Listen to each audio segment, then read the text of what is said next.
आप देख रहे हैं लाइव 7। नमस्कार, लाइव 7 विशेष में आपका स्वागत है। मैं हूं ज्ञान रंजन। दोस्तों, 2 तारीख की रात से यानी जब से पेशा कानून को लेकर, पेशा नियमावली को लेकर के राज्य सरकार ने अधिसूचना जारी की है, उसके दूसरे दिन से ही राज्य में मानो राजनीतिक भूचाल आ गया हो। हम राजनीतिक भूचाल इसलिए कह रहे हैं कि आदिवासी संगठन हो या फिर कुर्मी संगठन या फिर प्रमुख विपक्षी पार्टी भारतीय जनता पार्टी, आखिर ऐसा क्या है पेशा कानून में कि भाजपा पूरी तरह से बेचैन हो चुकी है। बेचैनी आप देख रहे हैं। अर्जुन मुंडा जी, पूर्व मुख्यमंत्री, प्रेस कॉन्फ्रेंस करते हैं, कहते हैं जो पेशा की मूल आत्मा है उस पर कुठाराघात किया गया है। कुर्मी संगठन के जो नेता हैं वो कहते हैं कि आखिर कुर्मी कहां जाएंगे, जो शेड्यूल एरिया है वहां पर जो अन्य जाति के लोग रहते हैं वो कहां जाएंगे। सूरज सिंह बेसरा हैं, झारखंड आंदोलनकारी हैं, आजसू के संस्थापक हैं। उन्होंने तो सीधे तौर पर आरोप लगा दिया कि संविधान की जो मूल आत्मा है पेशा को लेकर के, जो 1996 में जो एक्ट बना था, उस एक्ट को ही पूरी तरह से तोड़ मरोड़ करके राज्य सरकार ने रख दिया। यानी जिधर से भी देखिए उधर से ही बयान आ रहे हैं। और इधर सत्ताधारी लोग, दल के लोग जो हैं, झारखंड मुक्ति मोर्चा हो या कांग्रेस हो, उनका यह कहना है कि जो पेशा एक्ट लागू हुआ है झारखंड में, उसमें ग्राम सभा सर्वोच्च रहेगी, है और रहेगी, इसे कोई हटा नहीं सकता। अब 2-3 चीजें जो हैं हम उस पर विश्लेषण करेंगे, लेकिन सवाल यह उठता है कि आखिरकार भारतीय जनता पार्टी पेशा एक्ट लागू होने से इतना बेचैन क्यों है। क्यों कुर्मी समुदाय के लोग लगातार पेशा एक्ट के विरोध में बयान दे रहे हैं। सूरज सिंह बेसरा को ऐसा क्या दिखा कि वे सीधे तौर पर कहते हैं संविधान की मूल आत्मा के साथ खिलवाड़ किया गया है। हम सब विषय पर विस्तार से बात करेंगे। पहले आप सुन लीजिए कि अर्जुन मुंडा, सूरज सिंह बेसरा और शीतल ओहदार ने इस मामले पर क्या कुछ कहा है। अब सतह पर यह बातें आई कि झारखंड सरकार ने पेशा एक्ट बना लिया है, पेशा रूल बना लिया है, क्योंकि एक्ट तो पहले से पारित है।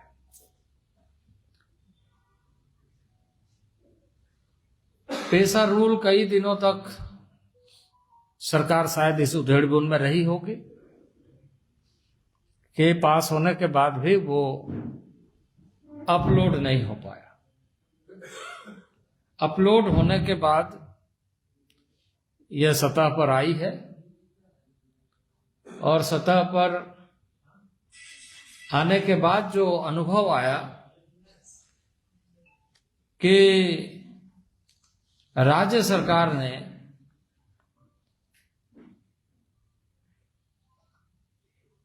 इस मूल भावना के जो आदिवासी स्वशासन, जिसमें सेल्फ रूल गवर्नेंस उसके ऑन सिस्टम में है,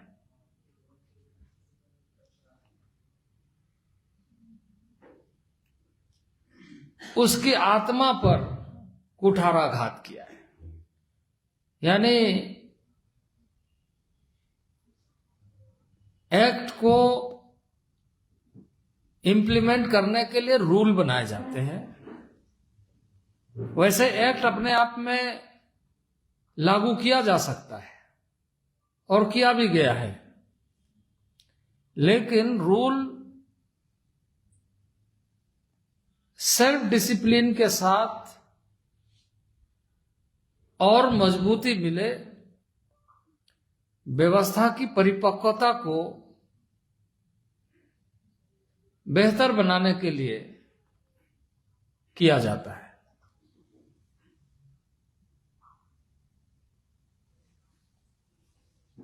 पर इस नियमावली में उस एक्ट के मूल विषय को बहुत तरीके से एक तरीके से कोल्ड ब्लडेड मर्डर जैसे कहा जाता है ना, उस तरीके से सरकार ने प्रयास किया है।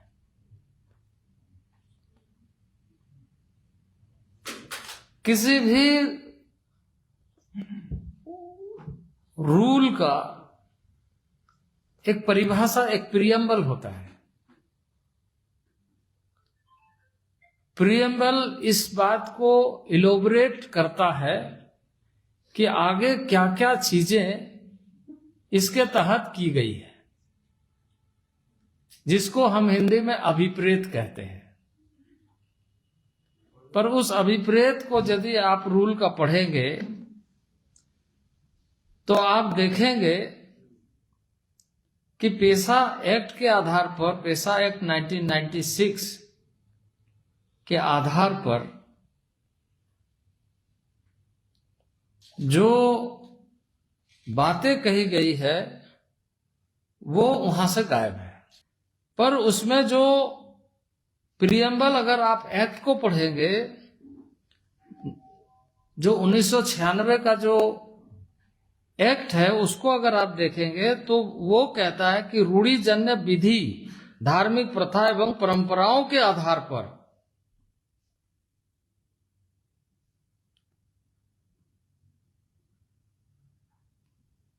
स्वचालित व्यवस्था जो आदिकाल से चली आ रही है वो ग्राम सभा कहलाएगी। वो ट्रेडिशनल हेडमैन होंगे। सोरेन की जो राजनीतिक पेशा है ये केवल राजनीतिक पेशा है। ये संविधान में जो 1996 का पेशा है, केंद्रीय कानून, ये पेशा नहीं है। ये हेमंत सोरेन सरकार की राजनीतिक पेशा है, लेकिन 1996 में जो पेशा नहीं है। मैं आपको बता देना चाहूंगा कि जो 5वें अनुसूची के लिए देश के 10 राज्यों के लिए बना था, जबकि इस भारत का संविधान का पार्ट 9 में पंचायत व्यवस्था है और पंचायत का जो नियम है वो राज्य सरकार के अधीन है। लेकिन पेशा कानून भाग 9 के अंदर का नहीं है। ये गलतफहमी सरकार को है, बाकी लोगों को भी है। ये 1996 में 24 दिसंबर को ये अधिसूचित हुआ है राष्ट्रपति द्वारा। 2 जनवरी को झारखंड के राज्यपाल ने अधिसूचित किया अधिनियम को, लेकिन पेशा कानून अधिसूचित किया राष्ट्रपति, भारत सरकार का। फर्क है ना। यहाँ पे जो पेशा बना वो भारत का संविधान भाग 9 आर्टिकल 243 उसका 73 अमेंडमेंट हुआ। भारत का संविधान 73वां संशोधन हुआ, जिसमें भारत के 5वें अनुसूची अंतर्गत देश के 10 राज्यों में लागू होना था। केवल झारखंड के लिए पेशा नहीं है, इसको नहीं समझ पाया। जो अधिसूचित किया है हेमंत सोरेन, ये आंखों में झारखंड के आदिवासियों को नाचगान करवा रहा है, अबीर गुलाल खेल रहा है। लेकिन अबीर गुलाल खेलने का नहीं है, आंख में धूल झोंकने का काम किया है, लोगों को बेवकूफ बनाने का काम किया है। इन्होंने जो 2 जनवरी को राज्यपाल द्वारा अधिसूचित किया गया, जो कैबिनेट में पारित हुआ था, ये एक्चुअली क्या है कि झारखंड राज पंचायत अधिनियम 2001 का दूसरा कड़ी को इसके साथ जोड़ दिया। यानी एक ही तलवार में 2 मयान रख दिया है।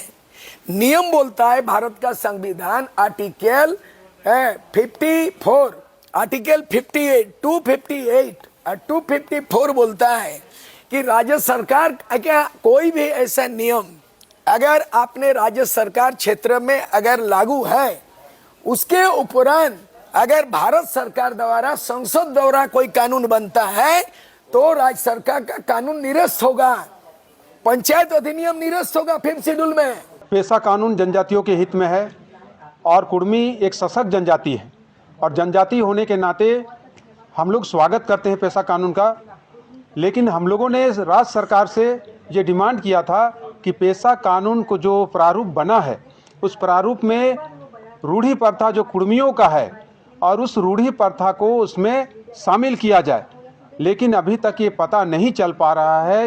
राज्य सरकार को बहुत जल्द जो ड्राफ्टिंग बना है उसको सार्वजनिक करके सबको विश्वास में लेकर और उसको पास करना चाहिए। ऐसा हम नहीं कह रहे हैं कि किसी का संवैधानिक अधिकार छीना जाए। अगर जनजातियों के हित में है तो वैसे जगहों पर जिस गांव में अगर 99% जो गैर आदिवासी जो निवास करते हैं शेड्यूल एरिया में, तो ऐसे जगह में आप किस तरह से ग्राम प्रधान का चुनाव कीजिएगा। मान लीजिए कुर्मी जनजाति के अलावे भी तो और बहुत सारे ऐसे लोग हैं, जिस तरह जो मान लीजिए कोयरी हैं, सदान वर्ग के जो लोग हैं, कोयरी हैं, आपका तेली साहू हैं, मुसलमान हैं, बहुत तरह के, और जो है जो मूलवासी है जो झारखंड का, उसको भी तो आपको ख्याल में रखना होगा, देखना होगा कि वो किस तरह का जीवन यापन, किस तरह से उनको अधिकार मिलेगा, सामाजिक अधिकार मिलेगा। अब एक तरफा करके 99% को आप दरकिनार करके 1% को उस गांव में अगर आप सामाजिक व्यवस्था के तहत सामने लाइएगा तो ये तो समाज को लड़ाने वाली बात होगी ना। आप इसलिए राज्य सरकार से आपके माध्यम से हम कहना चाहेंगे कि पेशा कानून का जो ड्राफ्टिंग हुआ है, आप पक्ष विपक्ष सभी पे से राय लीजिए इस पर।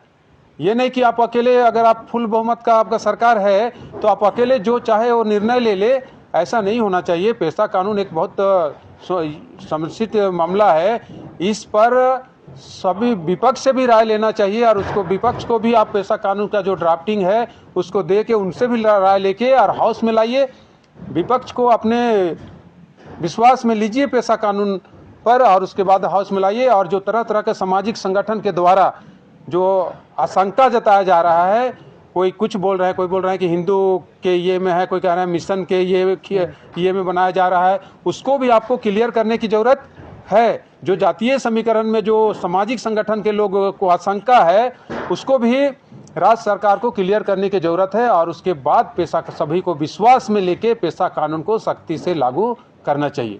तो अभी आपने सुना अर्जुन मुंडा को, आपने सुना सूरज सिंह बेसरा को, आपने सुना शीतल लोहदार को।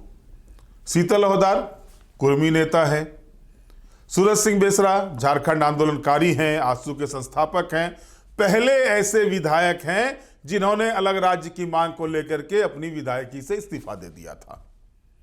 साहित्यकार भी हैं, 10 भाषा के ज्ञाता हैं, अच्छे जानकार हैं ट्राइबल समाज में, ट्राइबल सोसाइटी समाज के। और अर्जुन मुंडा राज्य के पूर्व मुख्यमंत्री रह चुके हैं, केंद्र सरकार में आदिवासी कल्याण मंत्री रह चुके हैं। लेकिन सवाल ये उठता है कि अर्जुन मुंडा जी, आप जब से सत्ता में थे उस समय पेशा एक्ट को लागू क्यों नहीं किया? क्या उस समय जो गठबंधन की सरकार आप चला रहे थे वो सरकार नहीं चाहती थी, उस सरकार में शामिल दल, कि पेशा एक्ट झारखंड में लागू हो? क्या कार्रवाई की थी आपने पेशा एक्ट को लेकर के?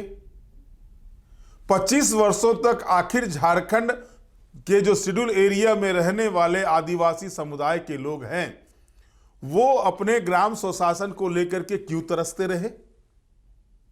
सवाल तो ये आपसे उठेगा। और अब जबकि राज्य सरकार ने इसकी अधिसूचना जारी कर दी है तो भारतीय जनता पार्टी ने एक बड़े आदिवासी चेहरे के रूप में इसकी मुखालफत करने के लिए आपको सामने लाके खड़ा कर दिया।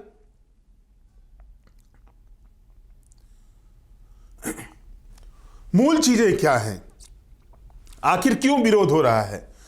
अगर हम इन चीजों को देखते हैं तो जो चीजें एक्ट में है अगर आप उसको देखेंगे तो उसमें कहा गया है कि पारंपरिक ग्राम सभाओं तथा उनकी सीमाओं की मान्यता और प्रकाशन की जिम्मेदारी उपायुक्त की होगी।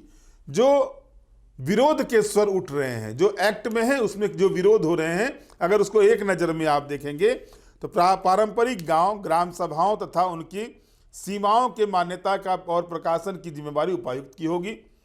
उपायुक्त प्रखंड स्तर पर टीम का गठन करेंगे। प्रत्येक पारंपरिक ग्राम सभा एक राजस्व ग्राम होगी। ग्राम सभा का कोरम 1/3 होगा। ग्राम सभा की बैठक की अध्यक्षता परंपरा से प्रचलित रीति रिवाज के अनुसार मान्यता प्राप्त व्यक्ति होंगे। ग्राम सभा के कोष में दान, प्रोत्साहन राशि, दंड राशि, लघु वनोपज से प्राप्त रॉयल्टी, तालाब लीज से प्राप्त राजस्व, बाजार प्रबंधन शुल्क, बालू घाट से प्राप्त शुल्क तथा अन्य आय से प्राप्त राशि जमा होंगी। ग्राम सभा अपने निर्णय अनुरूप कोष का उपयोग करेगी। ग्राम सभा अपने पारंपरिक सीमा के भीतर के सामुदायिक संसाधनों, प्राकृतिक संसाधनों का अनुसूचित जनजाति परंपरा के रूढ़िजन्य विधि, सामाजिक एवं धार्मिक प्रथाओं के अनुसार प्रबंधन कर सकेगी। ग्राम सभा अपने क्षेत्र में निवास करने वाले अनुसूचित जनजाति समुदाय एवं अन्य समुदाय के रूढ़िजन्य विधि, सामाजिक एवं धार्मिक प्रथाओं का संधारण करेगी तथा उनके संरक्षण के लिए आवश्यक कदम उठाएगी। अब दो चीजें इसमें देखिए, एक जो विरोध हो रहा है कि भाई डीसी क्यों, ब्लॉक स्तर पर डीसी क्यों कमेटी गठन करेंगे, तो भाई साहब इसमें जो शक्ति दी गई है, जो पेशा एक्ट के तहत जो शक्ति मिली हुई अधिसूचित क्षेत्र में, अगर आप उसको गौर करेंगे, वनोपज, तालाब, आहार, नहर, ये सारी चीजें जो है, विद्यालय प्रबंधन वगैरह जितनी भी चीजें हैं, आखिर इस जगह पर विकास के कार्य होंगे। तो विकास के जब कार्य होंगे तो जाहिर है कि वह अधिसूचित क्षेत्र का एरिया हो या गैर अधिसूचित क्षेत्र का एरिया हो, वहां पर उसका टेंडर तो निकलेगा, निविदा तो निकलेगी। और निविदा निकलेगी तो निविदा प्रॉपर वे में जब होगा, जबकि एक अधिकारी उसको देखने वाला होगा। तो जिला स्तर पर अगर आप देखें तो डीसी प्रमुख होता है। और आप ये भी देखिए कि झारखंड में जो पद, बिहार में कलेक्टर, जो जिलाधिकारी होता है वो कलेक्टर कहा जाता है, लेकिन भूमि से जुड़ा हुआ मामला झारखंड में है, इसको लेकर के यहाँ पर उपायुक्त, जो जिलाधिकारी हैं उनको उपायुक्त कहा जाता है। उनके पास जो है लॉ भी होता है, वो मतलब जुडिशियल पावर भी होता है। हर बिंदु की अगर बात करें, और दूसरी चीज आप अगर देखें, इसमें जो विरोध हो रहे हैं उसमें अगर आप देखें, ग्राम सभा की अनुमति के बिना न भू अर्जन हो सकेगा और अर्थदंड लगाने का भी अधिकार ग्राम सभा को दिया गया है। छोटा ही अर्थदंड है, 2000 रुपये तक का दंड लगा सकते हैं, लेकिन अधिकार दिया गया है। विरोध जो हो रहा है, विरोध इन चीजों को लेकर के हो रहा है कि पारंपरिक ग्राम सभाओं तथा उनकी सीमाओं की मान्यता और प्रकाशन की जिम्मेवारी उपायुक्त की होगी। उपायुक्त प्रखंड स्तर पर टीम का गठन करेंगे। ये जो विरोध हो रहा है कि आखिरकार जब ग्राम सभा सर्वोच्च है तो वहां पर उपायुक्त क्यों, ये चीजें आ रही हैं सामने में। तो इन चीजों को देखना होगा, इन चीजों पर गौर करना होगा। साथ ही साथ अगर आप देखेंगे तो दो तीन चीजें और हैं, जैसा कि मैंने कल भी आपको बताया था कि सवाल जो उठते हैं, चाहे वो कुर्मी समुदाय के लोग हों या अन्य समुदाय के लोग जो बातें करते हैं, कि 16,000 शेड्यूल एरिया में गांव हैं और उनमें से मात्र 2011 के सेंसस के अनुसार जो है 2100 गांव में ही 100% ट्राइबल आबादी है। अब सवाल 13,900 गांव का उठता है, वहां पर क्या होगा। एक तो कहा जाता है कि जब बहुमत की बातें होती है तो 50% से ज्यादा जहां पर पॉपुलेशन हो वहां के ट्राइबल प्रधान हो जाएंगे, लेकिन जहां की कई ऐसे गांव हैं, सैकड़ों गांव ऐसे हैं जहां ट्राइबल आबादी 0 है, वहां के प्रधान कौन है, वहां की ग्राम सभा के अध्यक्ष कौन होंगे। इस सवाल को लेकर के जो है सो लगातार जो है सो विरोध प्रदर्शन हो रहे हैं और लॉ में इसको कुछ कहा नहीं गया है। कई चीजें ऐसी हैं जिसमें संशोधन की आवश्यकता है। हालांकि राज्य सरकार ने 25 वर्षों के बाद जो काम नहीं हुए थे, जिसको लेकर के लगातार राजनीति होती थी, उस पर जो है सो राज्य सरकार ने महत्वपूर्ण काम किया है। ये इसे इनकार नहीं किया जा सकता है। अब पूर्व मुख्यमंत्री अर्जुन मुंडा का जो कहना है कि झारखंड राज्य में पेशा नियम लागू करने की मांग लंबे समय से चल रही थी, कई लोग अदालत में भी गए, सरकार को बाध्य किया, कई दिनों के उधेड़ बुन के बाद कैबिनेट से पारित नियमावली सतह पर आई। ये अब आप जरा सोचिए, जिन्होंने कि 2-2 टर्म राज्य का शासन किया हो, 3 टर्म, बाबूलाल मरांडी जी हटे, अर्जुन मुंडा जी मुख्यमंत्री बने, फिर से चुनाव हुआ, फिर अर्जुन मुंडा जी मुख्यमंत्री बने, फिर निर्दलियों ने इनको गिराया, सरकार इनकी, फिर जेएमएम के साथ मिलकर के सरकार बनाए, अर्जुन मुंडा जी 2010 में मुख्यमंत्री बने। तो भाई आपको किसने रोका था। ये दबाव और ये राजनीति की जो बात होती है, तो उस समय क्या था, उस समय क्यों नहीं आप खुद काम किए जो दबाव की राजनीति करने की आपको आवश्यकता पड़ी। दूसरी बात क्या है कि भाजपा की बेचैनी के पीछे की चीजों को समझिए आप। एक तो भाजपा को 2019 से के विधानसभा चुनाव हो या फिर 2024 के लोकसभा और विधानसभा के चुनाव हो, ट्राइबल क्षेत्र ने भारतीय जनता पार्टी को सीधे तौर पर नकार दिया। अब जितने भी ट्राइबल सीट्स हैं, चाहे वो 28 विधानसभा की सीट हो या फिर 5 लोकसभा की सीट हो, आप उसको उठा के देख लीजिए। एक टिमटिमाता हुआ सितारा चंपाई सोरेन है। इस बार के 2024 के विधानसभा चुनाव में 27 सीटों पर भाजपा गोल, इससे पहले के 2019 के चुनाव को देखेंगे तो वहां पर जो है सो भारतीय जनता पार्टी 26 सीटों पर गोल, 2 सीटें खूटी और तौर पर जीत के आई थी भाजपा, वो भी इस बार समाप्त हो गई। जैसे तैसे इज्जत चंपाई सोरेन को वापस लाए थे तो उन्होंने अपनी सीट जिताकर बोला, भैया मैं यहां का टाइगर हूं, मुझे ये मत समझना कि मैं पूरे झारखंड का ट्राइबल टाइगर हो सकता हूं। तो उन्होंने बता दिया कि हम जो है सो सिर्फ सरायकेला के टाइगर हैं, क्योंकि घाटशिला में भी मेरी नहीं चली, एक बार नहीं 2-2 मर्तबा मेरी नहीं चली। तो वो एक पॉकेट तक ही सीमित रह गया। यानी कि अगर आप सीधे तौर पर देखें कि जिस पार्टी में 5 मुख्यमंत्री पूर्व मुख्यमंत्री हों, उसमें से 4 पूर्व मुख्यमंत्री ट्राइबल हो, और उसके बाद अगर उस पार्टी को ट्राइबल सीटों पर जीतने के लिए जो है सो एरी चोटी एक करना पड़ता हो और उसके बाद भी परिणाम उनके साथ नहीं जाता हो, चाहे वो अर्जुन मुंडा जी की पत्नी चुनाव लड़ रही हो, या फिर मधु कोरा जी की पत्नी चुनाव लड़ रही हो, या फिर चंपाई सोरेन का पुत्र चुनाव लड़ रहा हो, तो ये कहीं ना कहीं भाजपा को जो सबसे बड़ा सेटबैक ये लग रहा है कि भाई जो ट्राइबल सीटें हैं, यानी झारखंड के 81 में से 28 सीटें ट्राइबल की हैं, 28 सीटें ट्राइबल हैं, तो यानी भाजपा को अब जो भी गुणा भाग करना होगा सत्ता में आने के लिए, वो पिछले 2 बार का जो चुनाव परिणाम बता रहा है उनको गुणा भाग करना पड़ेगा 81 - 28 के बाद जो सीटें बचती है उस पर।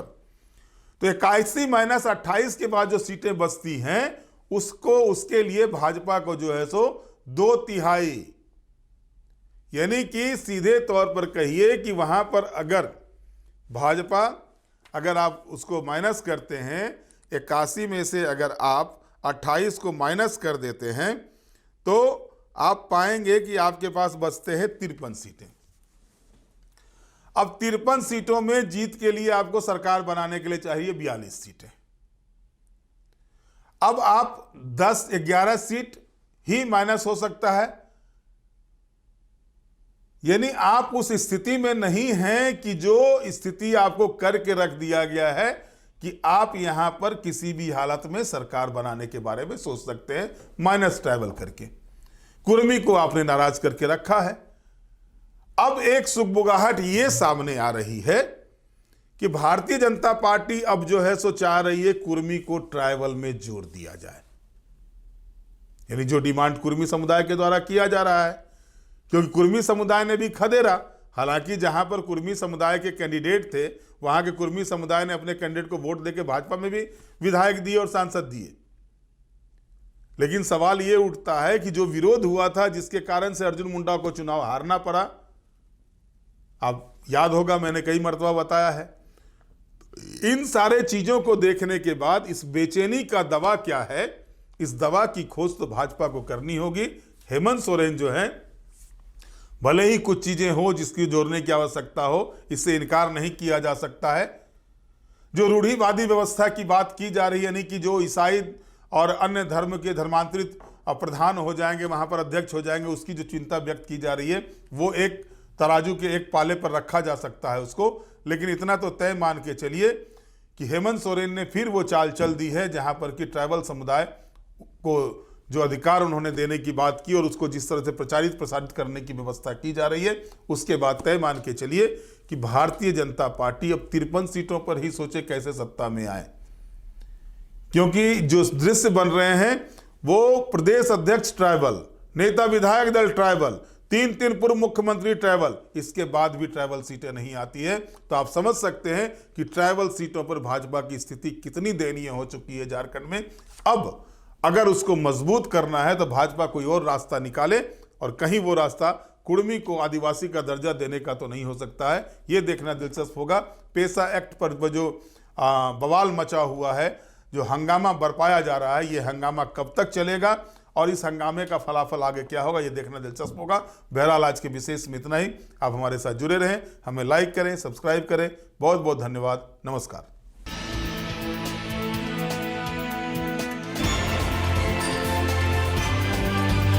आप देख रहे हैं लाइव 7।